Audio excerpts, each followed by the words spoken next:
Hello everybody, Glue Trooper here. I'm back for some more Magic Duels in story mode, and we're basically at the finale of Shadows over Innistrad here. So it's time to see what the end of the arc really holds. But not really, because after this we have Eldritch Moon. But anyhow, for this particular set we do. And it is time to see the end of, well, how this ends. Avacyn's madness envelops Jace and Tamiyo, and the two are helpless under her thrall. The Archangel raises her spear, but a sudden crash of shattering glass turns their attention upward to Sorin Markhov's arrival. The vampire planeswalker casts his gaze in quiet fury to his beloved creation and guardian, the Archangel Avacyn. As I said, he was an old school planeswalker before the events that kind of depowered and altered how they worked. Well, kind of altered how they worked, better statement here. But during that time he created Avacyn, and now in her madness he has to settle things. So right now we have Sorin versus Avacyn, and this is gonna be how things have to go down between them. And yeah, he uses a combination of white and black, which I do like. But this hand is not exactly optimal for this. So I didn't have... Okay, this is a lot better. I just wanted to have something where I could cast something early on. This looks like... Oh, wow, he can cast himself if I get enough. Oh, that's going to be interesting. Okay, I'm keeping this. Because we have ourselves a nice vampire creature here that's going to help us out on our early moments.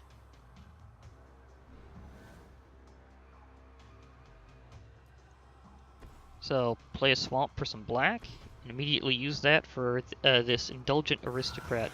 And you can get this in this game, by the way, but it's just it's a 1/1 vampire creature for 1 black for casting cost. It has lifelink, and whenever you pay 2 generic mana and sacrifice a creature, you can put a +1/+1 counter on each vampire you control. It's actually pretty good for an uncommon.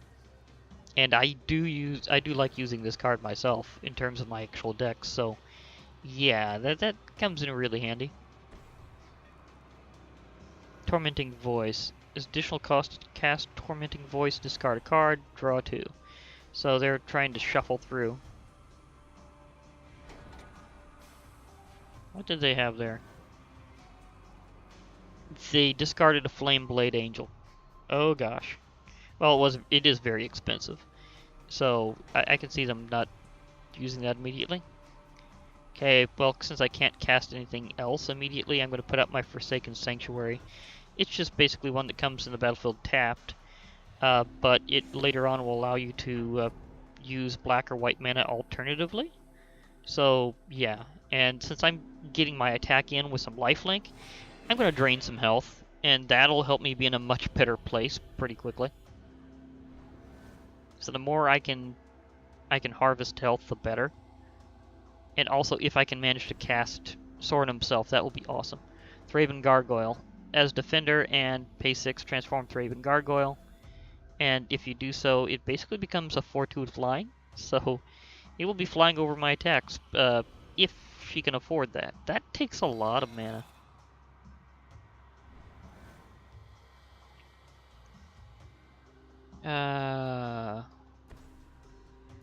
Okay, this is where we get... I think I'll play this one. Mortify, destroy target creature or enchantment. I have seen this in MTG Arena, but you can't get it in Magic Duels, so that's definitely a thing. So I'm going to use this to get rid of that creature so I can get in some additional early life drain. Because with that gargoyle gone, I will be able to attack immediately and gain some additional health. Gulp.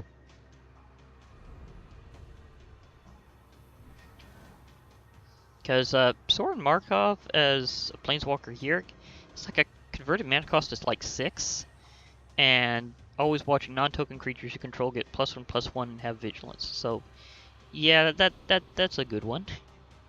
I think I got a copy and I really should put it in a deck at some point. Okay, now it's looking better because I have 3 lands out, and I have 3 in my hand, so I'll have the ability to work it because again it has like it takes like 6 mana to cast this card.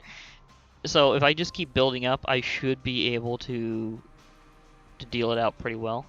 I'm gonna put out another Forsaken Sanctuary now because I won't, even if I put out one of these, I wouldn't be able to cast my new Vampire card over here, which is a good one. Singe Vampire, flying, and whenever a creature dealt damage by Singe Vampire this turn dies, put a +1/+1 counter on it. I mean, that's a pretty good ability, and that's actually an old classic card. You just won't be seeing it in anything other than the story mode around here. I don't even know if they brought it back for Arena, actually. But right now, I'm stockpiling the life drain because the more health I absorb, the better, because I can actually spend it using this card to basically nuke one permanent. But it costs you health to do it, so that's not exactly an easy trade. Okay. We saw this last time. Scroll of Avacyn. If you pay 1 and sack it, you can draw a card, and if you control an angel, you gain 5 life. So that could come in, especially if they play an angel quickly. Nope, the computer didn't. Avacyn did not play an angel quickly. Kind of surprised. I'm going to put down. Yeah, I'm going to go ahead with that suggestion. Put down Swamp. Malker Cullblade. Uncommon. It's a vampire warrior. 1/1 at first. Whenever a creature an opponent controls dies, put a +1/+1 counter on them. So that's going to build power. So I'm going to put that out. And I'm going to attack with my vampire here. I'm going to play my Singer Vampire next time. Right now, the enemy has not put out much creatures, so I've just been building up. That's really good. Although, when it comes down to it, next turn is going to be a big one for me because I'll be able to have 6 lands out on the field that I can use. So I'll be able to actually cast Sorin Grim Nemesis. I mean, for 4 generic, 1 white and 1 black, planeswalker time. And he's got some good moves. I have that card myself, and I've used him. Another Thraben Gargoyle. But Exile does not count as... Exile doesn't necessarily count as death, actually. But I will just annihilate this creature to keep on my rampage, because I'm going to try to keep her down, if I can. I'm going to try to keep this streak against her going. Okay, now this is why this is probably going to be the better move than the Vampire, because his first ability, add 1 loyalty counter, reveal the top card of your library and put that card into your hand. Each opponent loses life equal to its converted mana cost. That is stupendously dangerous. Subtract X loyalty counters. Sorin Grim Nemesis deals X damage to target creature or planeswalker, and you gain X life. That is also awesome. -9 loyalty counters. Put a number of 1/1 black vampire knight creature tokens with lifelink onto the battlefield equal to the highest life total among all players. That ability, if I can get to play it, is ridiculous. And I'm going to be able to play my planeswalker card right now, so it's about to be thrashing time. So yeah, let's do this. Okay, they didn't take damage because that was a land. However, it's not going to always be the case. You will get cards that are not lands. Of course, admittedly, some things have a converted mana cost of 0, even though they, for various reasons, so you can sometimes luck out and get something good that just drains them like crazy, and sometimes you can draw bad and not get much at all. Inner Struggle. Target creature deals damage to itself equal to its power. Uh-oh. One of these is getting whacked. There goes my Indulgent Aristocrat. Well, he put in the work first. What do we got here? Always watching. I might blow away that enchantment after a while, but first, I'm going to put out my Singer Vampire. So they have something else to worry about. Now I'm going to build another charge here. Another loyalty counter, I should say, actually. So many different types of counters in Magic the Gathering. Like, seriously. Vampire Nighthawk. Oh, this is one I hadn't seen in here before. Flying, Death Touch, and Lifelink all on one. Oh my gosh, what set was this originally from? Because it's not showing something here. I'm going to have to check into that, because that's cool. I've seen a couple of these on a vampire at a time, but all three, ouch. I mean, seriously? Oh, I think I clicked the wrong button because I went through it quickly. Sometimes it's easy to do that. I was going to say attack with all, but it didn't let me. Inquisitor's Ox. Has +1/+0 and has vigilance as long as there are 4 or more card types among cards in your graveyard. And they have 5 types, so they're getting this one powered up. So that its Delirium ability will trigger. Oh, another Indulgent Aristocrat. Thank you. I think I will, however, mortify. But first, do I want to? I think I'll mortify first. Goodbye. You power up. Get myself my new creature here, Vampire Nighthawk, Indulgent Aristocrat. I'm building my forces fast. This is going to be like road roller here. I am going to charge up again. So let me draw that card, reveal it, see what the mana... Oh, he got lucky twice. Seriously? And now it's pounding time. Because this is going to smart.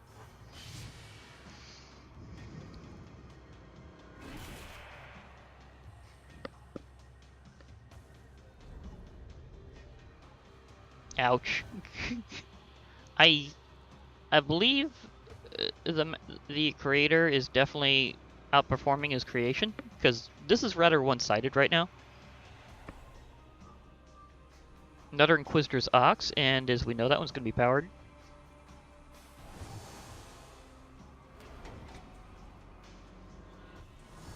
Because with always watching, it gets a boost on power and toughness. And with... Okay, here we go. And of course, it's getting a power boost from its own ability. Bygone Bishop. It's a white spirit cleric. Flying whenever you cast a creature spell with converted mana cost 3 or less. Investigate. I think I had this in a previous one.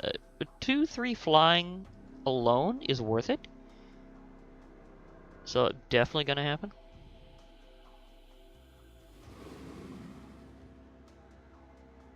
The question is, do I do that ridiculous ultimate ability, or do I do something else?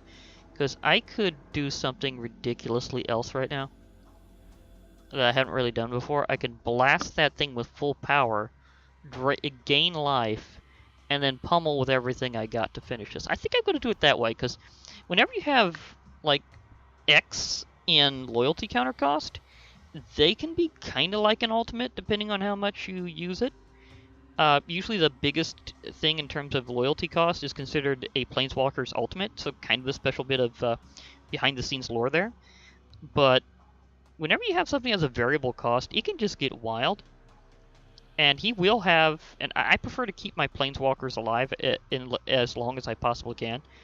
And that is a good thing to do, is to try to have more loyalty counters than any ability that you're going to use actually costs, so that they're able to charge up and do it again if possible. I mean, you can decide to just go with it as soon as you can, especially if it's something that's going to last for a long time, like it gives you an emblem or something.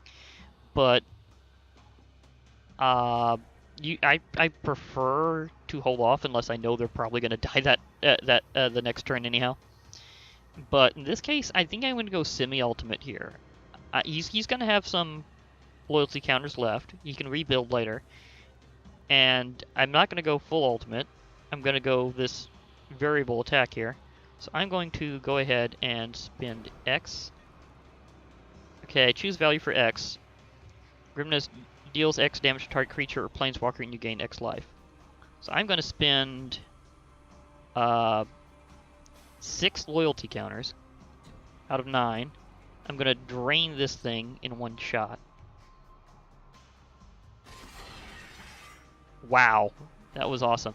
And of course, that synergizes with Malakir Cullblade here because it powers up whenever an enemy's creature dies. And now I definitely have an excessive amount of power to use, so I'm going to just crush. And why is it that so many times in story mode the solution to finishing off a fight is attack with everything? It's just an odd tendency. It's just attack. So yeah, it's a vampire rampage here. Does this mean that it just completely sucks to be here right now? So, ouch. Yeah, that was -5 to 30 in the end because technically the life link should count, but it doesn't show it if you win. That your life counter still goes up. So, yeah, that was insane. So Sorin has fulfilled his great moment where he had to fight his creation and defeat her. After all this time using her to balance out the plane, the Eldrazi madness that has overcome her has forced him to do something he never wanted to do. And the realm has lost a great protector. And yes, I apparently had a quest active at the time. Many years after creating Avacyn to maintain the balance between humans and the supernatural, Sorin is forced to unmake his corrupted guardian. Head bowed with painful regret, he looks away as he dissipates his progeny into an ashen cloud. With Avacyn's destruction, the last of Sorin's magical protections woven over Innistrad is broken. The thing is, again, some of this was sometimes when he had greater magic than he does now. As a planeswalker, he still has a lot of power, but not as much as he used to have. And he had to defeat the last of his old magic, his creation, the Archangel Avacyn. And with this, he's also going to be in mental torment for a long time, because he will regret that action for a long, long time. The thing is, not all planeswalkers these days get to be immortal, but being a vampire first gave him that special edge where he's basically an immortal planeswalker by default.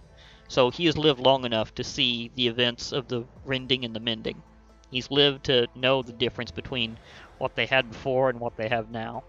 And he also remembers that the old magic they used to do cannot be done again, at least not without unbelievable effort. So he knows that he can never make a new Archangel to replace her. He can never bring her back to life. This is the end for the last of what he had. And the fact that her remaining for such a long time after he had lost the ability to do that again, her remaining as a guardian made him proud for a long time. And now that she's fallen because of the Eldrazi madness, then he is going to be in torment probably forever because, again, he's immortal. So this scar will be for always. And it's a sad moment here because this was always a point in the story that I always thought was just incredibly sad. So now we're going to go off with here, and we're going to start with the next part where we find out more about the Eldrazi threat, and they band together to fight it. But for now, we'll just leave poor Sorin here to his into his let me see. I'm looking for a word here. Am I looking for not exactly regrets, but admittedly that's pretty close. We'll leave him to his sorrows, and we'll come back another time. That's better. But for now, I'll be logging off. Hope to hear from you all later. Bye for now, and remember, Friday Night Magic.